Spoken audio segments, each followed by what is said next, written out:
नमस्ते दोस्तों, आज हम द्वैत, अद्वैत और विशिष्ट अद्वैत के बारे में जानेंगे।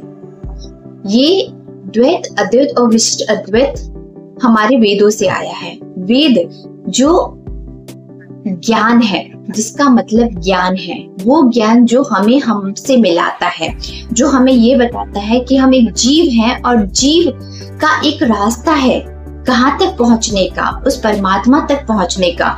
जो ये बता रहा है परमात्मा तक पहुंचने का रास्ता, वो वेद है। पर जो परमात्मा है, जो ब्रह्म है, उसको बताता है उपनिषद। इसीलिए वेद को हम कर्म कांड कहते हैं और उपनिषद को हम ब्रह्म कांड कहते हैं। वो ब्रह्म से मिलने का जो मिलाव है वो बताता है उपनिषद। तो आज हम बात कर रहे हैं वेद का, जो वेदों से निकला हुआ द्वैत, अद्वैत और विशिष्ट अद्वैत।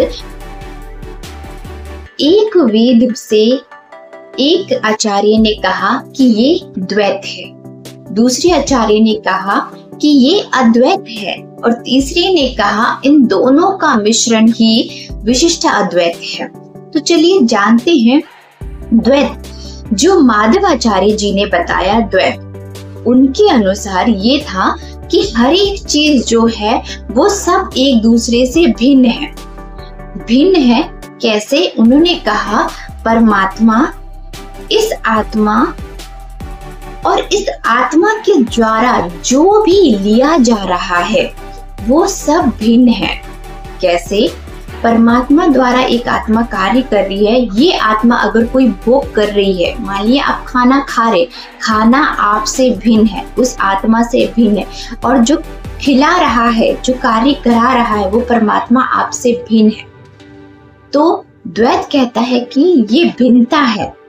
परमात्मा के हम सर्वेंट हैं, हम उसके लिए कार्य कर रहे हैं और कार्य कर रहे हैं, जो कार्य करते समय जो भोग रहे हैं वो भोग किया हुआ चीज भी हमसे अलग है। जैसे मेरा ये शरीर है, इस शरीर में आत्मा है, इस आत्मा शरीर ने ये वस्त्र धारण किया है, ये वस्त्र इस शरीर से भिन्न है। ठीक है, ये शरीर से ये भिन्न है और इस कपड़े में जो कलर है वो भी भिन्न है। इस शरीर से ये कपड़ा भी भिन्न है, ये रंग भी भिन्न है। तो ये भिन्नता बता रही है, एक दूसरे में भिन्न है। उसी तरीके से शंकराचार्य जी ने कहा कि ये सब की चीज जो दिख रही है हमें, वो सब अद्वैत है, वो अद्वैत है, द्वैत नहीं है। उनका कहने का मतलब ये था कि जैसे पहले एग्जाम्पल में मैंने बताया कि परमात्मा इस आत्मा से कुछ भोग करवा रही है, वो भोग भी अलग है। पर शंकराचार्य जी ने कहा वो परमात्मा इस आत्मा से जो भोग करा रही है वो सारे एक हैं। मतलब अद्वैत का मतलब ये है जो भिन्न नहीं है, जो एक ही है, जो एक ही है, जो भिन्न नहीं है। वो कैसे, मैं आपको और स्पष्ट रूप से बता देती हूँ। जैसे मेरा ये शरीर है, परमात्मा है, परमात्मा इसी आत्मा से काम कर रहा है, इसी शरीर में रह के कार्य कर रहा है और ये शरीर जो भी भोग रहा है इसी शरीर के द्वारा भोग रहा है। तो ये एक ही हुआ। अब इसको और गहराई से समझिए। मेरा शरीर, मेरी आत्मा अभी है और अभी के अभी इसमें परमात्मा भी है। वो कैसे? जो मैं सांस ले रही हूँ वो सांस परमात्मा द्वारा ही लिया जा रहा है। सृष्टि में अभी जो भी सांस ले रहा है इस वक्त, वो एक ही सांस ले रहा है, वो कोई भिन्न सांस नहीं ले रहा है।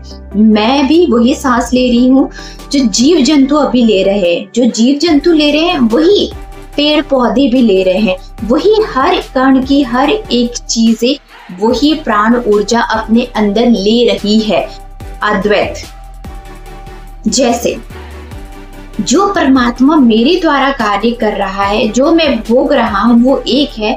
इससे एक और बात स्पष्ट होती है कि आत्मा बिना परमात्मा कुछ नहीं है। अगर आत्मा इस शरीर में है तभी परमात्मा भी इस शरीर में रह के कार्य कर सकता है और ये प्राण ऊर्जा उस शरीर में जाके कार्य करवा सकती है। अगर ये प्राण ऊर्जा है ब्रह्मांड में है, पर ये शरीर और इस शरीर में धारण किया हुआ आत्मा अगर इस धरती पे नहीं है तो कौन परमात्मा इस शरीर के साथ कार्य करवा सकता है? अद्वैत। और एक और चीज, आपको हर चीज भिन्न नजर आएगी। फ्रिज, टीवी, कंप्यूटर, मोबाइल, हर एक चीज एक दूसरे से भिन्न है। पर एक चीज बताइए, अगर इन सबको चलाने वाला बिजली अगर नहीं हो तो ये सारी चीजें क्या कार्य करेगी? क्या घर का टीवी चलेगा? क्या रेफ्रिजरेटर चलेगा? क्या वॉशिंग मशीन चलेगी? क्या कंप्यूटर चलेगा? क्या फोन चलेगा? बिना बिजली के कुछ नहीं चलेगा। अद्वैत है। हमने भिन्नता को देखा, पर उसका जो मूल है, जहां से वो आ रहा है, उसको हम भूल जाते हैं। वो अद्वैत है। उसी तरीके से मैंने पेड़ को देखा, पेड़ की पत्तियों को भिन्न देखा, फल भी भिन्न है, पर जो बीज से वो पौधा भी निकला है, वो वृक्ष भी निकला है, वो पत्ते भी निकले हैं, वो फल भी निकला है, अद्वैत है। इसका मतलब ये है कि हर एक द्वैत के अंदर अद्वैत ही है, या फिर द्वैत से अद्वैत या अद्वैत से द्वैत जा रहा है। मतलब हर एक जो मूल है वो अद्वैत ही है। शंकराचार्य जी ने कहा कि जीव और ब्रह्म दोनों एक ही है। उनका कहने का मतलब था जो सृष्टि में जो भी है वो ब्रह्म है। वही ब्रह्म हर एक कण में कार्य कर रहा है, और जो भी कार्य कर रहा है वो ब्रह्म ही है। मतलब क्योंकि सृष्टि में हर चीज ब्रह्म है, बट द्वैत के हिसाब से जीव अलग है, ब्रह्म अलग है, और ब्रह्म जो भोग रहा है वो अलग है ना। उसका उदाहरण मैं आपको बता देती हूँ। जैसे महाभारत में अर्जुन और कृष्ण की नजर समान थी। अर्जुन की द्वैत में थी, कृष्ण की अद्वैत में थी। क्यों? क्योंकि कृष्ण ब्रह्म में थे, ब्रह्म में रह के हर चीज ब्रह्म की तरह देख रहे थे, और अर्जुन एक जीव शरीर में रहकर, एक शरीर मात्र शरीर में रहकर जो वो देख रहा था, वो क्या देख रहा था? अपने रिश्ते नाते, अपने सारे प्रियजनों को देख रहा था। इसीलिए वो अपने कर्तव्य से पीछे हट रहा था, और कृष्ण ने कहा कि अगर तुम नहीं मारोगे तो मैं उन्हें मारूंगा। तो यहाँ पे आप ये देखिए, द्वैत और अद्वैत एक साथ में है। कृष्ण अद्वैत से थे और अर्जुन द्वैत में थे। ठीक, इसीलिए जब शरीर में रहकर हम शरीर को ही भोगते हैं तो हमारे लिए सिर्फ ब्रह्म ही पूरी जगह इल्यूजन रहता है। जब यही शरीर में रह के जब हम आत्मा रूप को पहचान लेते हैं और इसी परमात्मा को समझते हुए जब हम किसी चीज को देखते हैं तो वो ब्रह्म बन जाता है, भ्रम नहीं, ब्रह्म बन जाता है। कृष्ण के लिए ब्रह्म था, अर्जुन के लिए ब्रह्म था। ये दोनों ही अंतर हैं, पर वो दोनों ही सत्य हैं, क्योंकि एक शरीर रूप में कार्य कर रहा था, एक ब्रह्म के रूप में कार्य कर रहा था। इसीलिए शंकराचार्य ने कहा कि संसार में जो भी दिख रहा है वो ब्रह्म है, वो ब्रह्म है।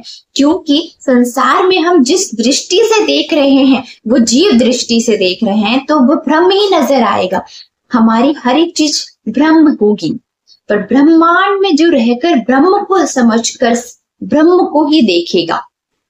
यही है विशिष्ट अद्वैत, जिसको रामानुज आचार्य जी ने बताया कि ना तो द्वैत गलत है ना तो अद्वैत गलत है। आप जिस दृष्टि से समझना चाहते हैं वो थॉट, वो अनुभव, वो विचार ही आपको द्वैत दिखा रही है, और वही विचार ही आपको अद्वैत दिखा रही है। जैसे एक और एग्जाम्पल मैं आपको बता देती हूँ। आंखों से जो आंसू निकलता है, आंखों से जो आंसू निकलता है उसको हम आंसू कह रहे हैं। शरीर से जो पसीने निकल रहा है उसको हम पसीना कह रहे हैं। पर क्या आंसू और पसीना, अगर मैं दोनों को एकत्रित करती हूँ तो उसका मूल क्या है? जल, पानी। दोनों ही पानी है बट अलग अलग जगह से बह रहे हैं, एक आंखों से एक शरीर से, तो हमने उसको क्या कह दिया, ये आंसू है, ये पसीना है। बट उसका मूल क्या है, वो पानी है, वो जल है। तो मूल अगर हम देखते हैं तो अद्वैत ही उसका रास्ता होता है, द्वैत का, जिसको हम भिन्न भिन्न देखते हैं। जैसे मेरा शरीर है, इस शरीर में मैंने एक वस्त्र धारण किया हुआ लाल कलर का, भले ही मेरा कलर लाल नहीं है, बट इस शरीर ने अभी लाल कलर धारण किया हुआ है, तो ये मुझसे भिन्न दिख रहा है, पर ये अभी भिन्न नहीं है, ये मेरे साथ ही। अगर मुझे कोई पुकारता है तो ये नहीं कहेगा कि रेड कलर में जो लड़की है वो गोमा है, ऐसे करके नहीं बोलेगा। मेरा पूरा अस्तित्व इसके साथ ही होगा, इस रेड कलर के साथ में। तो लोग मुझे यही बोलेंगे ना कि गोमा, भले मैं रेड कलर नहीं हूं, भले मैं सोना नहीं हूं, फिर भी मैं इसके साथ अभी हूं, अद्वैत। तो सभी गुरुओं ने अपने अपने मतों से, अपने अपने विचारों से, अपने अपने ज्ञान से हमें द्वैत अद्वैत बताया, जो कि दोनों के दोनों सही थे। बस समझने का तरीका हमारा कैसा है, उसको जानने का तरीका कैसा है, उसमें भिन्न है। विशिष्ट अद्वैत के अंदर हमारे रामानुज आचार्य जी ने जो कहा है उसको मैं एक ही उदाहरण के साथ में बताना चाहूंगी। जैसे हमारे पास एक गुलाब का फूल है, फूल में जो रंग है, फूल में जो खुशबू है, क्या वो फूल है? सुगंध एक अलग है, रंग एक अलग है और फूल एक अलग है। जब इसका मिश्रण एक गुलाब लेकर आया, तो अगर कोई इसको गुलाब कहता है तो भी सही है, कोई इसको लाल या इसके सुगंध के बारे में इसको भिन्न भिन्न बताता है तो भी सही है, क्योंकि खुशबू एक अलग है, वो भी अलग द्वैत है, रंग भी अलग द्वैत है और फूल भी अलग द्वैत है। जब उसमें मिश्रित है तो भी वो एक है। तो कहने का मतलब ये है कि कान को चाहे मैं इधर से पकड़ूं, चाहे मैं इधर से पकड़ूं, महसूस मुझे कान का ही होगा, भले ही ये कान भिन्न क्यों ना हो। भिन्न कान होने के बावजूद भी अनुभव मुझे कान का ही होगा ना।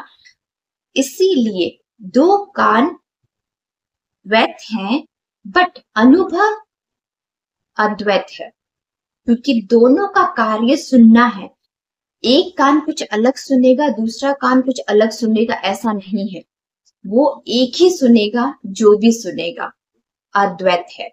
इसी को विशिष्ट अद्वैत कहा जाता है कि द्वैत में भी अद्वैत होता है, द्वैत भी सही है, अद्वैत भी सही है।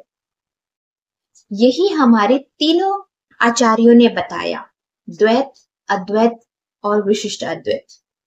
नमस्ते आज के लिए। और जो भी हमारे सामने आता है उसको हम कितना सत्य है, कितना असत्य है, हम तभी जान सकते हैं जब हम उसकी गहन अध्ययन करते हैं। इसीलिए कोई भी अनुभव, किसी का भी अनुभव गलत नहीं होता है, कोई भी वाक्य गलत नहीं होता है जब तक उसको हम अच्छी तरीके से जान ना ले। आज के लिए इतना ही। नमस्ते, धन्यवाद।